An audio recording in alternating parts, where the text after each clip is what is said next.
magigib tayo ng tubig pampaligo ng baboy. At malinaw na yung tubig sa ilog. Dati ito punong-puno ng tubig, ngayon wala na, natuyo na ulit.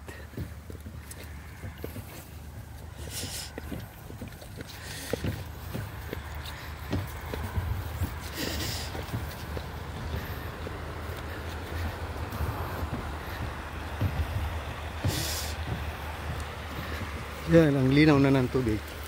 Sarap na maligo.